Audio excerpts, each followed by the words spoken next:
Hello to the audience, and very welcome to join us for this series on science and consciousness.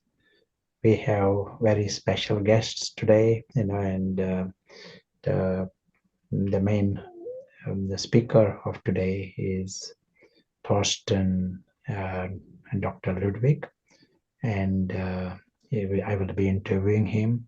I will give a little bit of his background, and we also have other interviewers afterwards, and I will introduce them also. And that's Dr. Thorsten. I'm just reading about his little details. He has not given much, but gives us an idea about his background. He works as a researcher in Berlin Institute of Innovative Energy and Propulsion Technologies. He's deeply interested in this new energy field and has studied, researched, experimented for many years. And his area of interest is energy and consciousness projects. And he has worked as a president of German Space Power Association. And another very interesting aspect of his work, in year 2009, he co-founded the Institute of Applied Consciousness Research together with Dr. Marco Bischoff. And Dr. Marco Bischoff is also one of the interviewers. He is also with us. And they both are interested in the frontier of science and research in this field. And we also have got and Dr. Ivo is with us, and more accurately, Ivo. And his background I will tell in brief. He is a research fellow at the European Bioinformatics Institute, European Molecular Biology, laboratory biochemist with experience in regulation of gene expression. But all are very interested in this field of consciousness, and you get an idea from Thorsten's background, having projects in this field. So the one simple question to Thorsten, just in one sentence or maybe a few words, what is consciousness? And for us, for a layman, how do we understand the word consciousness?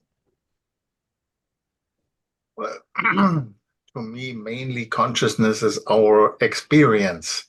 So what we perceive, what we see, what we feel, what we think, in our whole existence, all that is consciousness.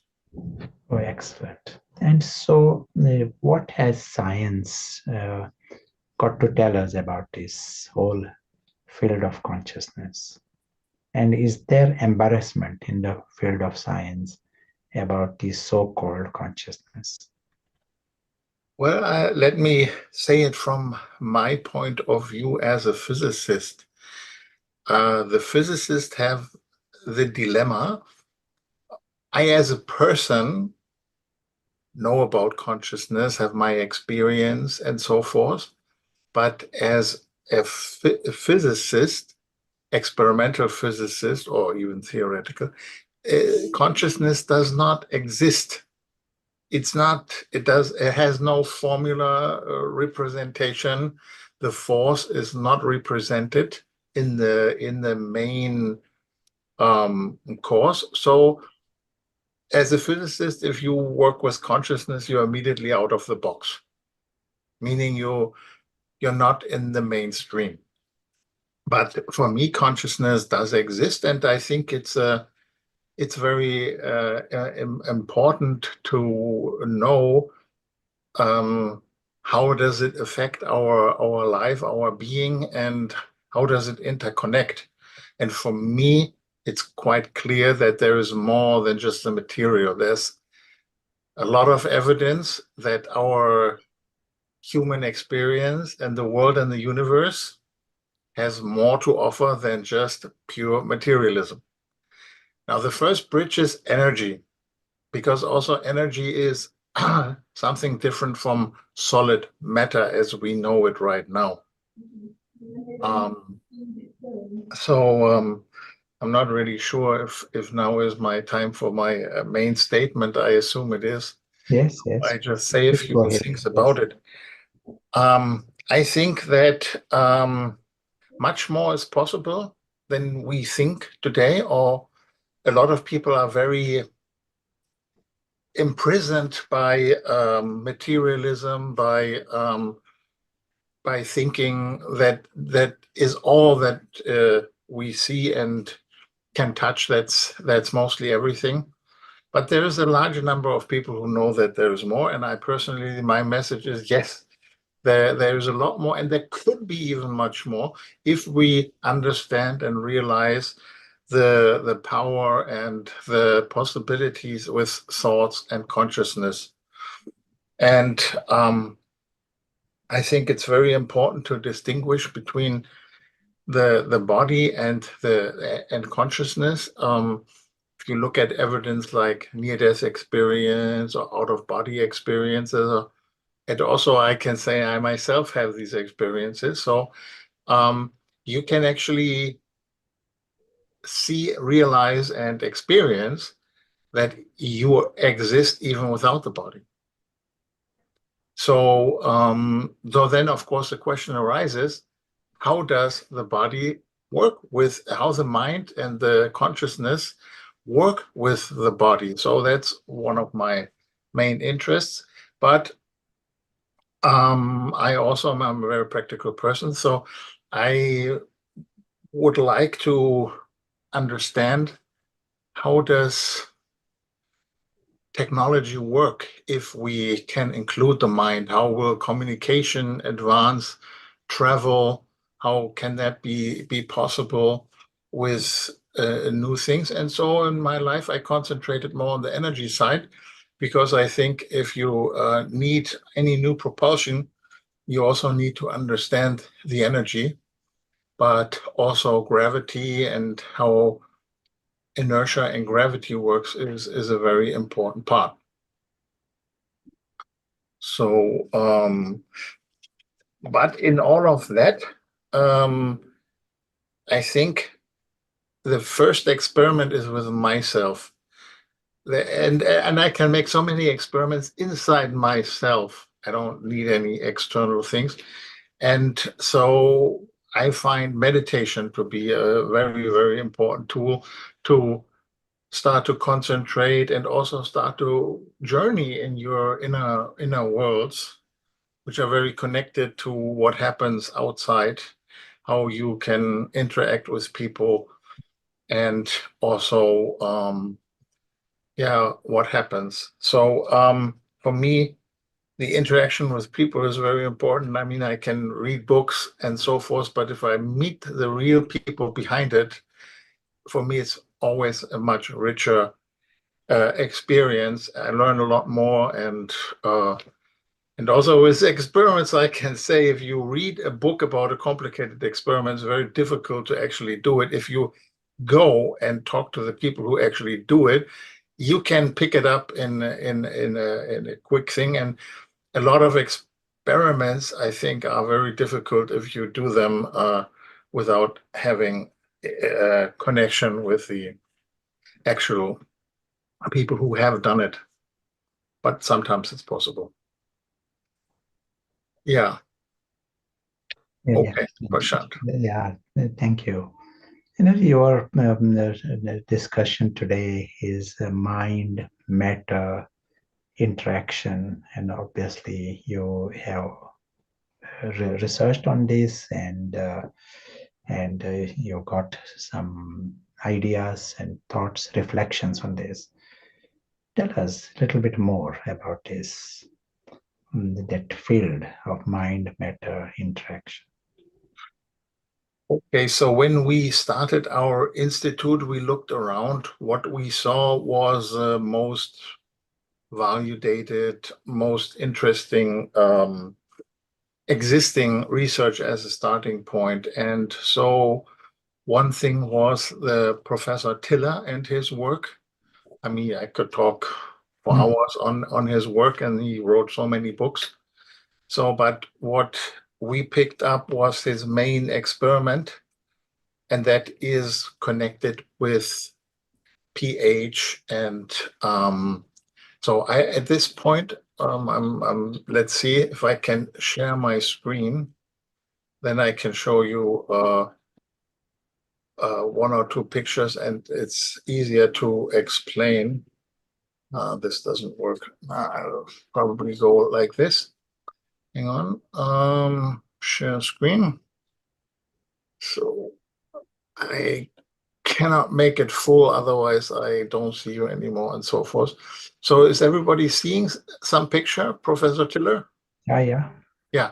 So that's Professor Tiller. He's was a professor at Stanford University, and then he, for many decades, he made experiments. So this main Tiller experiment is you have here a glass of water, and you measure the pH, and then you also have this device here, which looks like a little cell phone or something. It's an electronic device. So you put the intention into this electronic device, and then you do this measurement. So then we had two other things that here is what we concentrated on. So we have this Professor Tiller, we have Casimir and his torsion balance, and also this mental influence on random processes.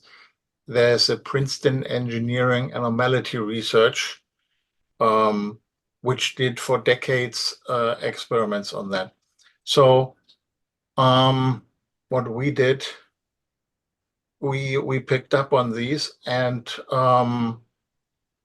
here's like a summary picture, might be too small, but peer in general is about random processes. So let me come back to your question. So I showed you that experiment, and I'll stop sharing it a little bit here. So we have this pH experiment. Let's concentrate on that. And the random process, we made a machine, and it shows you how you can try to influence with your mind a random process, like throwing dice or something like this. It will take a little more to explain it. I hope it's enough for now. The torsion balance, the Russian Kozyrev, is also a very sensitive instrument that is a single thread of some thread, not metallic, and you hang a little indicator on it, and then it will swing over hours in different directions.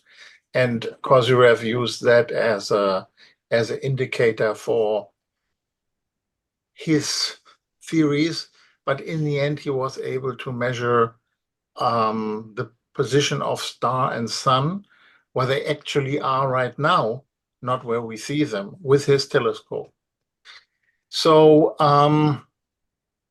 we started from there, and then we ventured on a even much more complicated Just one apparatus. Yeah. Okay. So did he actually shift the pH, or what was that? Through the intention, was it what was the experiment? Did he able to? Yeah, the experiment is you shift for example, 4 people sit together, and in a meditative process they clean the device, then they put the intention. The pH should shift by 1 digit, which means because it's logarithmic, it's 10 times more or less, and then you have it next to the glass of water for a couple of months, like 3 to 6 months. And then you see that actually the pH kind of follows. We also try to make it in a shorter notice because it's a lot of work, but we published together with him. We did work for a couple of years, and it worked, even though the imprinting was done from America and the device was in Germany. So you don't have to sit right next to it. I can mention the published paper for that. It's a bit too much to explain all the details now. Sure. Very nice. Maybe I show you one more picture. Then you see then the audience also sees the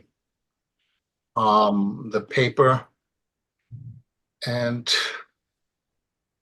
yeah, here we have at this website, the white paper 28 is our 2-year experiment with Tiller, and the main outcome is this picture here.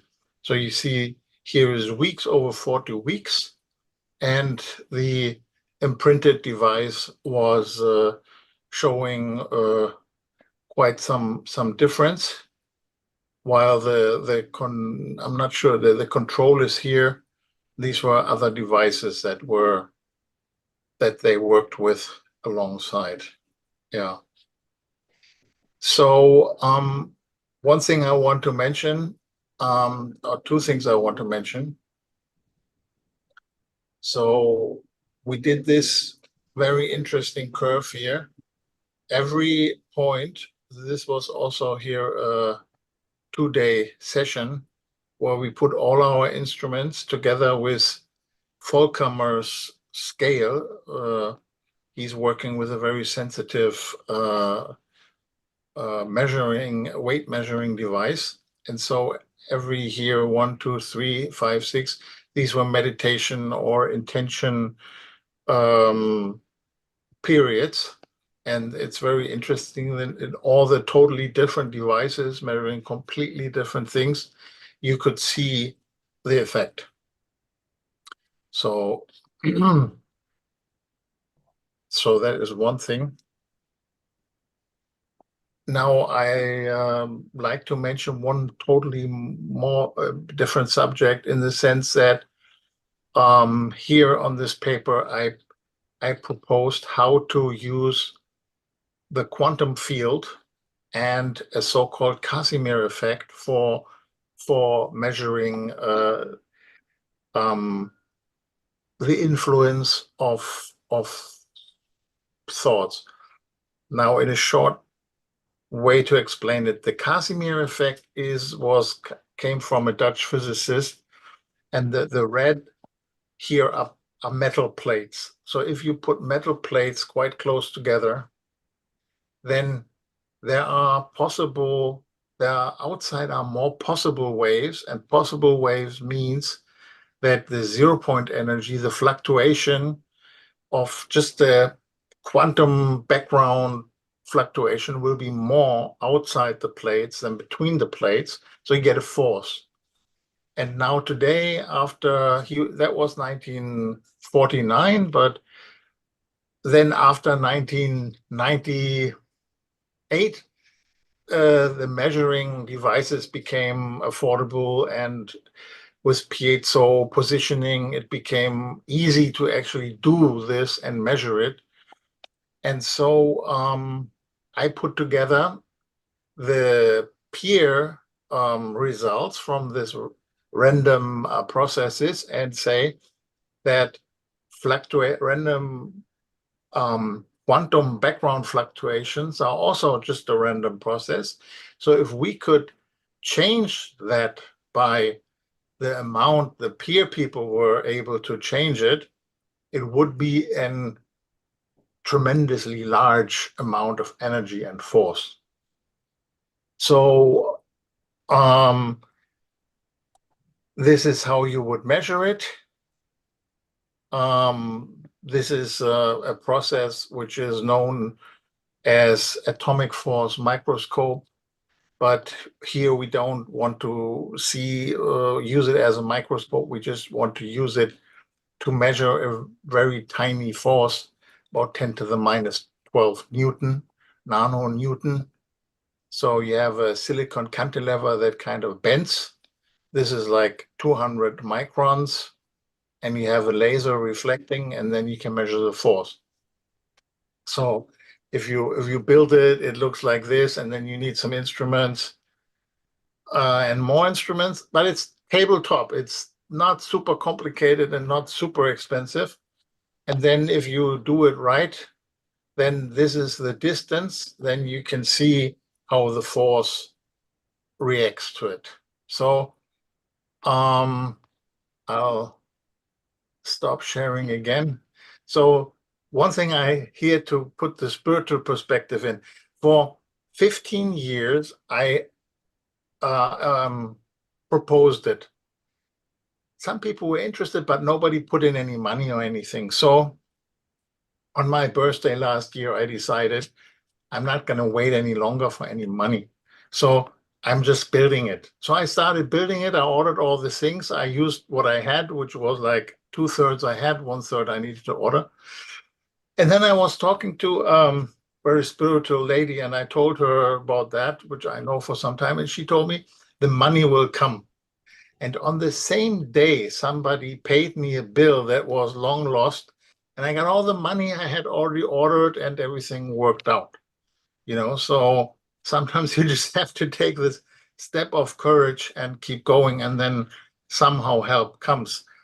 And this is just to give this perspective on how it affects the life if you do this, because for this field, we don't get any real public money or help or so forth, even though I think this is a tremendously important area, and it would be great if we would be, somehow getting enough funds and so forth to work more easily. But there are other ways. So if you really are determined and keep going, then help comes. And so I'm still in the middle of this experiment. I still need to do this mind interaction thing and need some volunteers and some help. And to round this up, the important thing for me here, which is outside my main line, see, building all this was my main line, but to make a human interface, that's the next step.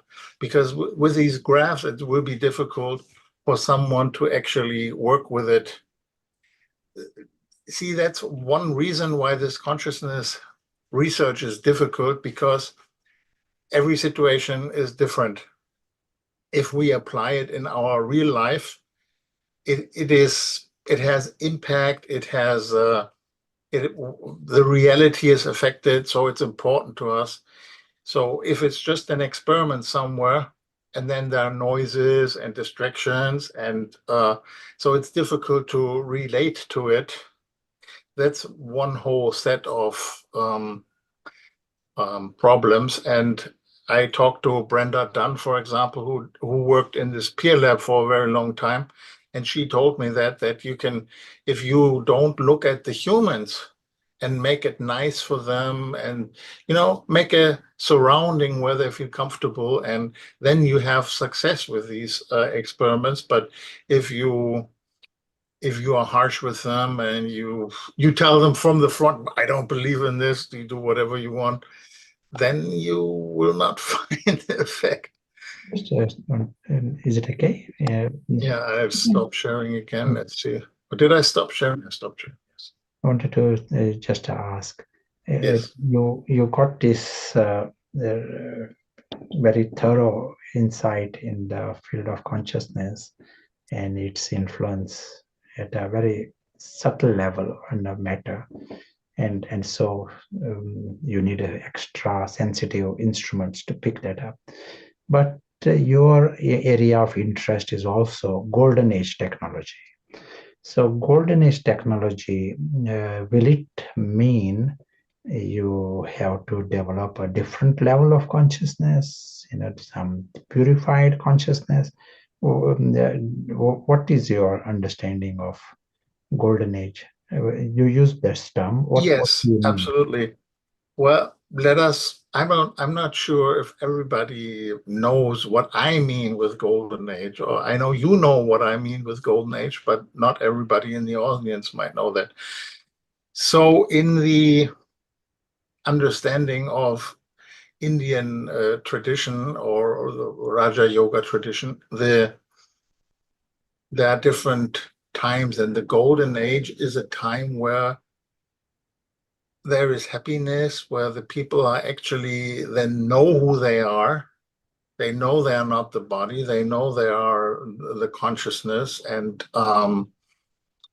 the whole life is um, built on that principle. So yes, they are pure. They don't have any bad intentions. So there's just happiness, but there's also some technology there, which is related with the mind. So, for example, there is the illumination. It works with crystals, but also the mind power is related to it.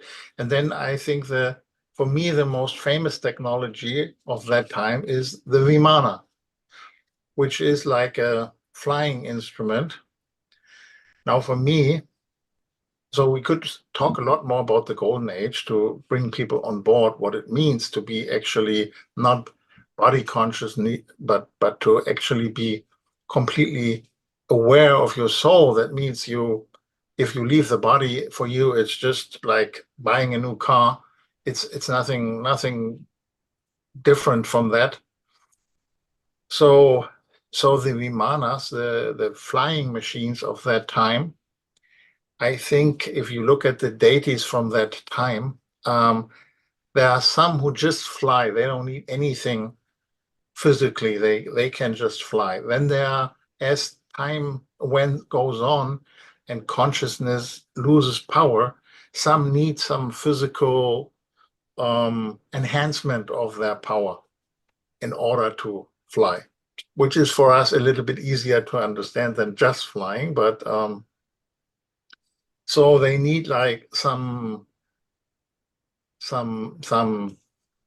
So there are some pictures of that time, but they're not from that time. So there are some legends which are also not from that time.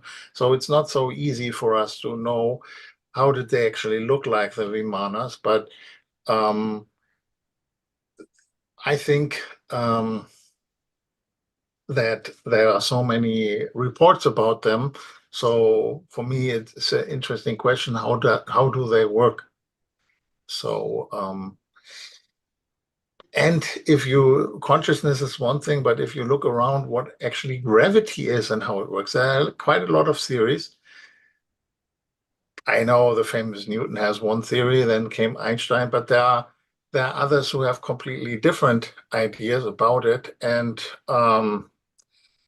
it's if you look in the cosmos, there are a lot or good number of reasons why there could be something else with gravity. So just for example, the role of electricity and magnetism in space is something that is because of the forces is not completely understood. There is an electric universe sort of people. It's a whole branch where people talk about the electric and magnetic forces, and yeah.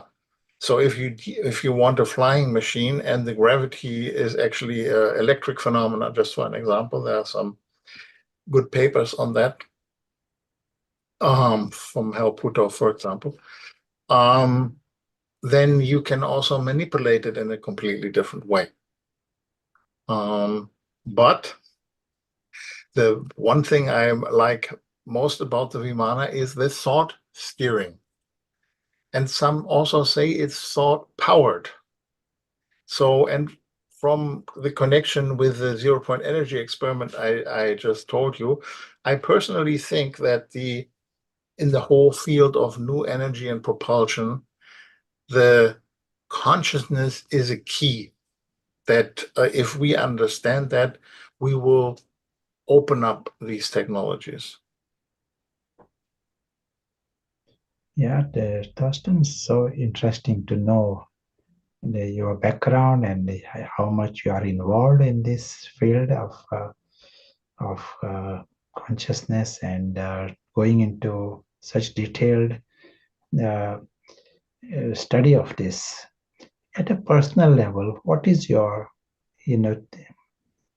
observation and you are a meditator and in this area, what is a big achievement after this spiritual effort compared to someone, your colleague who has not done any meditation?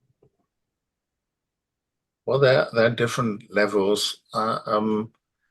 One level is it's good to stay calm if there is problems around you.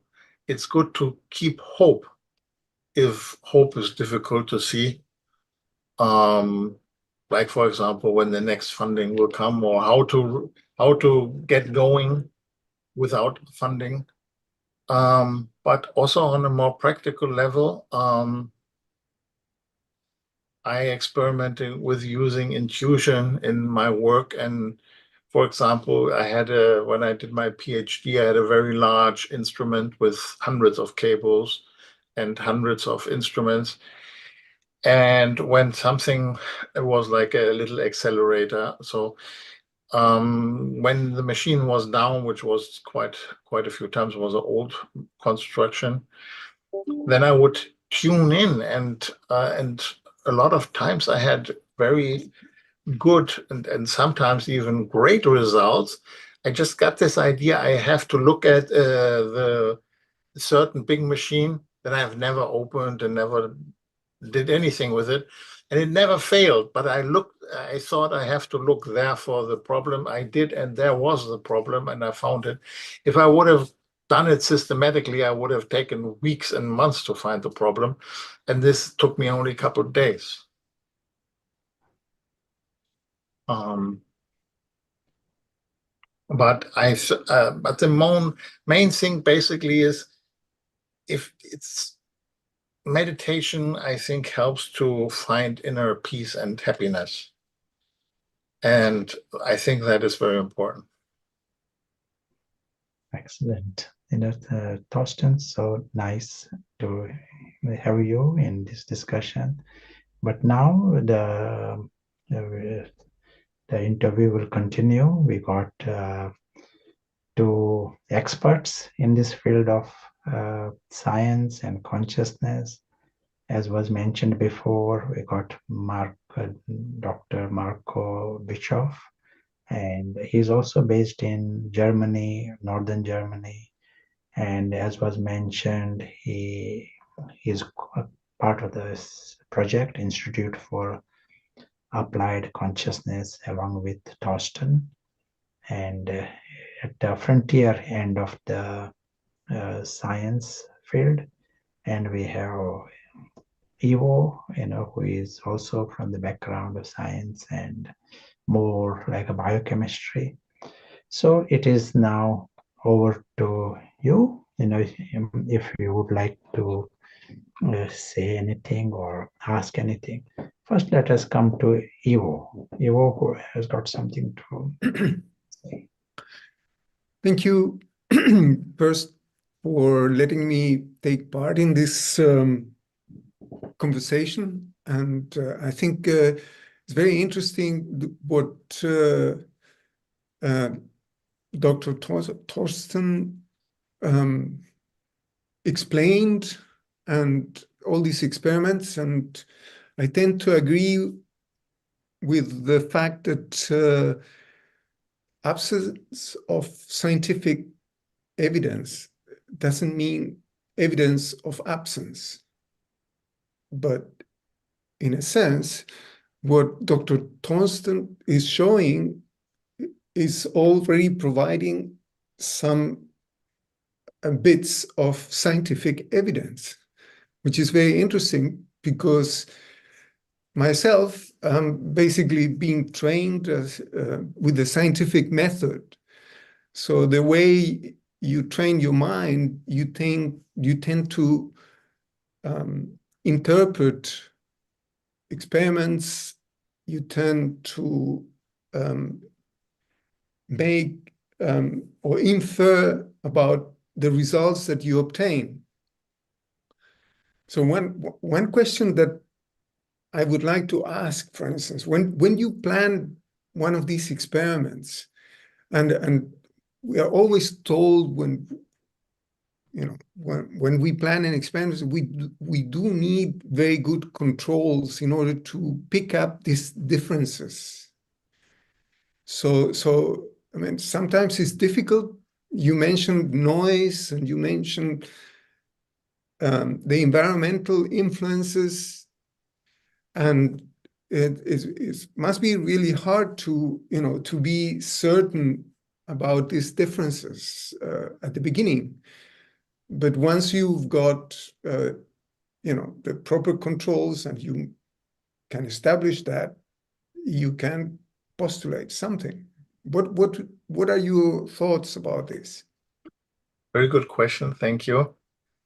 Well, if you look at the peer project, for example, now there was a Princeton professor, the Robert John, who started it. So they had a staff. He also had a lot of problems with the university about that, but that's a different story. But so what he was able over 2 to 3 decades in that range, he did way over 3 million experiments. I don't have the number in my head now, how many it was, 3, 5, or 10. I'm certain it was more than 3.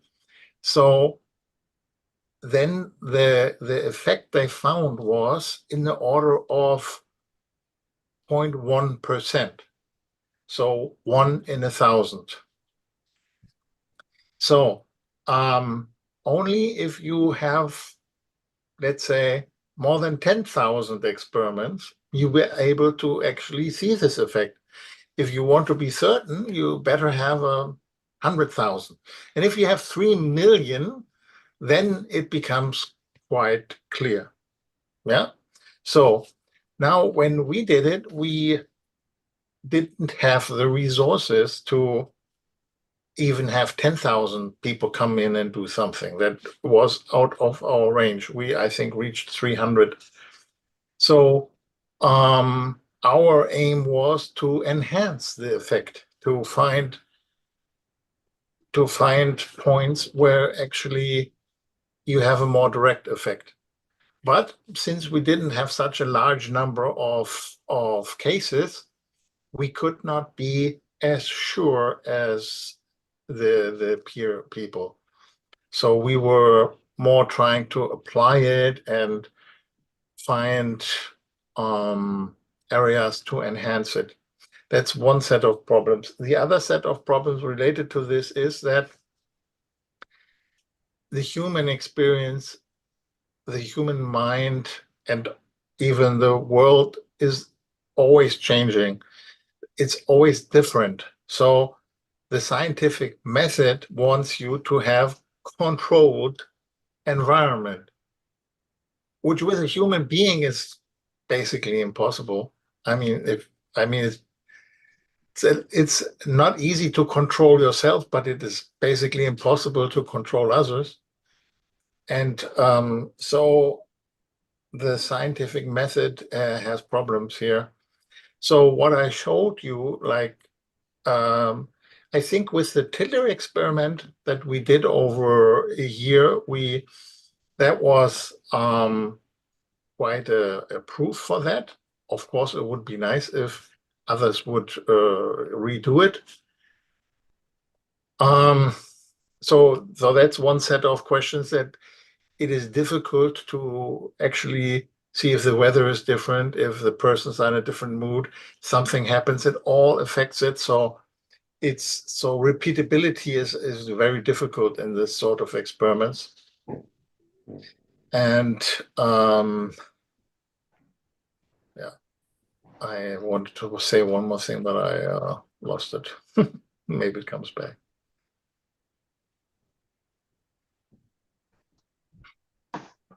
Yeah, I mean, definitely, for instance, I would say that there are many forms of energy that we may not be aware of. So they may be there, but we haven't been able to detect or to measure. So if you are into the energy field and you have some sort of evidence, I'm definitely prone to think that it's worth pursuing that, and to basically gather more evidence, even if it's not strictly the following the scientific method, because the scientific method may only lead us to discover certain things. This is my thought. Yeah, I think the scientific method has a lot of advantages. It has brought us quite far in understanding, but in the area of consciousness, it is sometimes difficult because of this repeatability, and so the so-called anecdotal, meaning the single events, they sometimes say a lot in this. You know, you have an experience, like you have a vision, or you have an out-of-body experience. You know, you don't necessarily need to repeat that. It's nice if you can, but it's also an experience if you have it once. So the scientific method, of course, has problems with that, which which is fine, but yeah, for me it's like either you can repair a TV or you can't. Either it works or it doesn't work. So in the sense of that, for me there is, like, if we would understand consciousness on a deeper level, we could do things that we can't do now. And if we can do them, we'll know. Scientific methods or not. Excellent. Wanted to see if Marco, you want to say anything? It will be nice to hear from you. You mentioned different experiments that you made. I wonder, do you believe there is a single source of energy in free energy? And what has this to do with spirituality? Yeah, the good question. Yeah, everything is one in one sense and connected, and so in the end there might be one source of energy, but it splits up in different ways. So if you even have the question, for example, life force, is chi, prana, is or energy, is that all the same or not? It's also a related question, I would say. I would say the same thing. There might be something the same in there, but it's also could be different energies. So for example, the quantum background energy could be one energy, but I think consciousness is beyond that. And also some experiments where clearly this consciousness force or influence cannot be shielded by electromagnetic shielding. So it's beyond that. It must be on on a different level. So, and how many levels are there? I know there's for example, Tiller, I think, had 12 dimensions, Heim 8. So 4 in the consciousness realm and 4 in the physical realm. So I think we still don't know enough to answer these questions correctly. So I assume that on a certain level, different energies of different kind, like you have magnetism and gravity, but also on these, there's always a tendency to go to the unified theory, and with a lot of these physical forces, we found that there is actually a connection, and they actually are, like magnetism and electricity, they are actually the same thing. It's just if you move differently or something like that. So I think also with the consciousness, it will be similar. We might identify 3, 4 different forces, and then later discover they are actually all of one origin.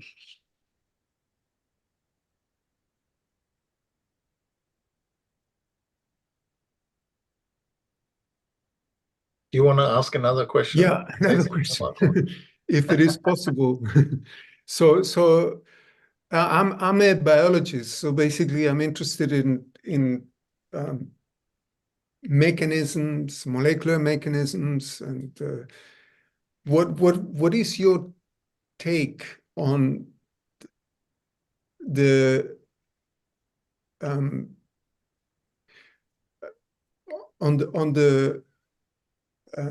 influence of consciousness in different biological systems? I would guess that depending on the complexity of the biological system, there may be a different type of influence, provided we accept the fact that, you know, that consciousness is something inherent to biological systems.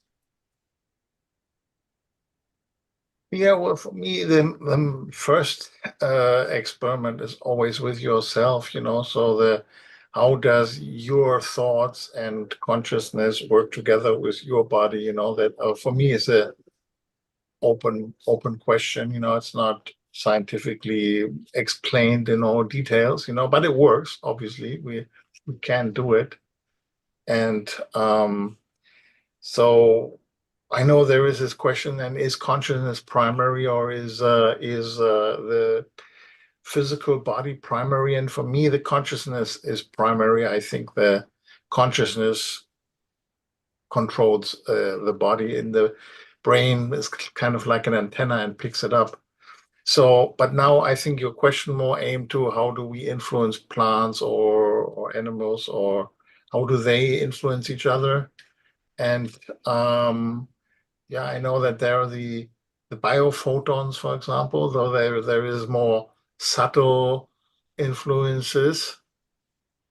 And then comes the level of consciousness. It's yeah, speculative, because we haven't really understood ourselves in that sense. I mean, it works, but is there how does actually, is there like little magnetites, or, you know, or what particle, or how does it actually work in connected with the physical things? Like I said, for the physicist, unfortunately, the consciousness is not defined.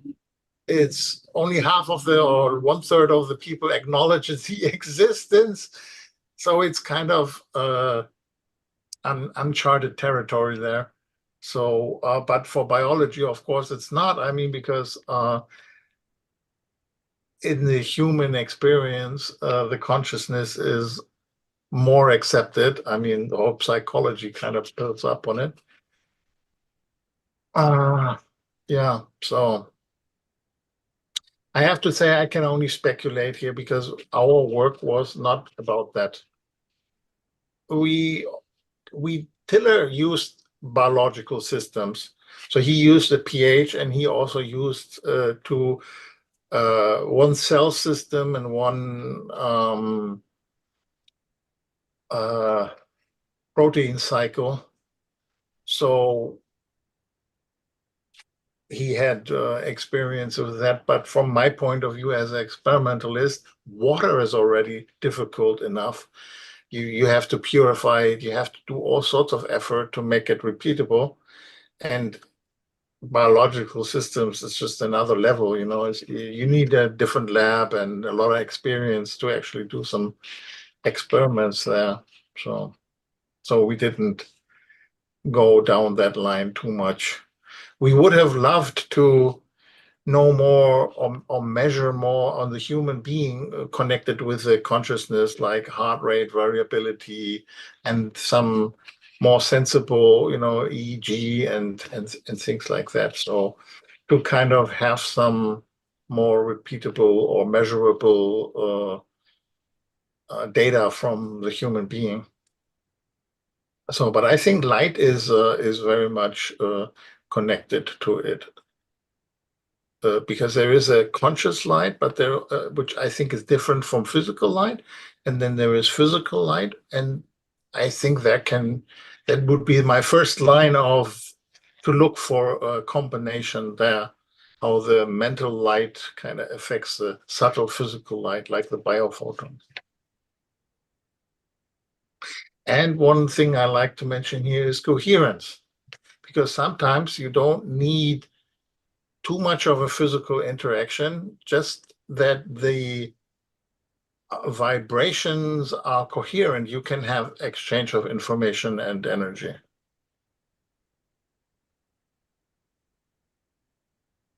Yeah, similar to if you have like sound, I don't know really how it's called in English, but you have these, if you have like a sound instrument and you have another instrument on the same exact tone, over far distances with little energy, you can exchange energy and information.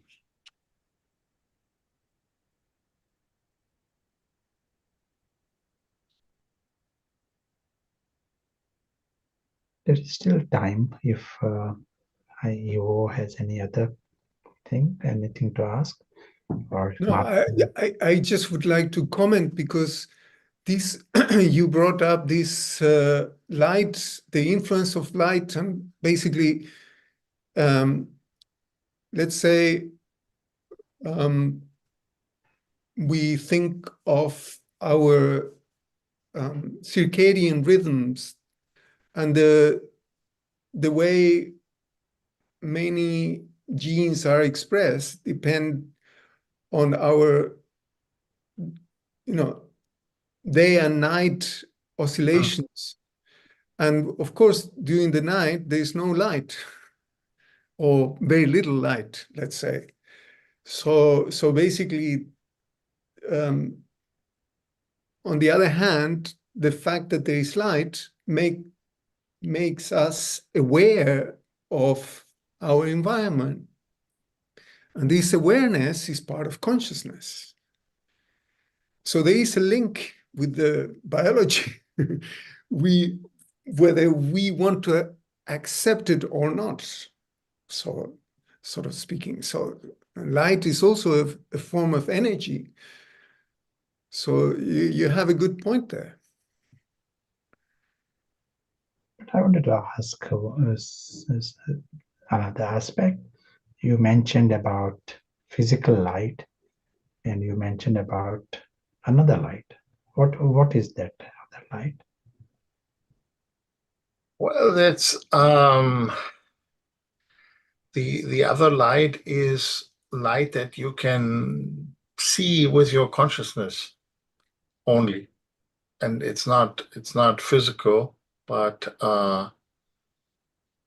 if you can see it in a vision. You can see, if some people can see auras, but there's more to it.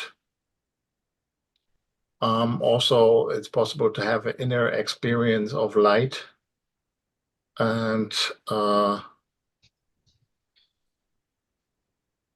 But since it's not physical, it's not so well known. It's you can either see it with your so-called third eye, which is like the subtle eye, and some say the soul world has light, or the soul itself is light, but it's not physical light. It's this consciousness light. Is light necessarily the right word for it, or it appears it could be something, we can use some other word for it, because yeah, I think definitely it has more aspects to it than just this light aspect. For example, consciousness or intelligence, memory, personality traits. There are a number of things that are also there. But also there is this light experience that we can have. And that's why I think you have to remember it has more aspects for sure, but it also has a light aspect. excellent. And would like to thank Thorsten and very much, and also thank our special guests, Marco and Ivo. It was very rich, but I would like to ask Thorsten, is there a final message you would like to give to the larger world, but especially the science world in this context? You got any, and if they want to get some inspiration, what will be your one word for this?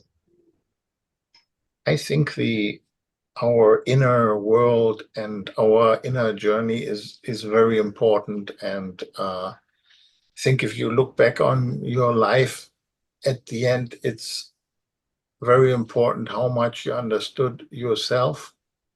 And from that perspective, how you interacted with others and what you made out of your life. And did you do good things, or do you do things that are unimportant or you want to regret? So I think that's to do things that are actually important and good for humanity based on love and peace. I think that is an energy that will give you a good feeling and also will help you in the long run. And so it should not be forgotten. It should be a very important part of what we do. We should not just run around after money, fame, or knowledge just for that. So so the daily focus on the inner journey is I think as important as what we actually do. But there should be a balance. We should, in my point of view, should not depart from this world. It will just make a lot of problems for other people. So better to have a good balance between what you do physically, how you keep up everything that you do, and what you work. But the inner journey is also very important. And for that, I find the meditation to be a really important part to learn more about yourself, to learn also more about others, and to have also the openness for new things to come. Because if we are full with fixed ideas, I don't think there is a openness for new or for the truth to come. Because I think the word truth we haven't mentioned much yet, and science is going after truth. Spirituality is also going after truth, and I'm very sure I only have a part of the truth. There are things which are hidden from my understanding, which are actually true, and I'm delusioned by what I think is true or what I see. or perceive as what I see. Because as we know, and you point, all the influence is a lot of mixed, it's mixed quite a bit with in our mind. So we are not seeing directly. We're not doing anything directly. It's very much filtered and altered. So we have that experience. So meditation, I think, helps to detach from that and to open a little space to actually be able to perceive truth and come closer to the truth. That's so nice, and it is so true that there is this outer world and there is the inner world, and almost 99% of the work that is happening in all the universities is how to improve the outer world. And there is very, very little time given to even understand the inner world or to teach about this. And so this is a big imbalance there. And it is a timely message for the science world, but all the larger universities and larger world. Thank you very much, Dr. Thorsten Ludwig. It is a pleasure that you were with us. And thank you to Dr. Marco and Dr. Yo. We'll meet again very soon.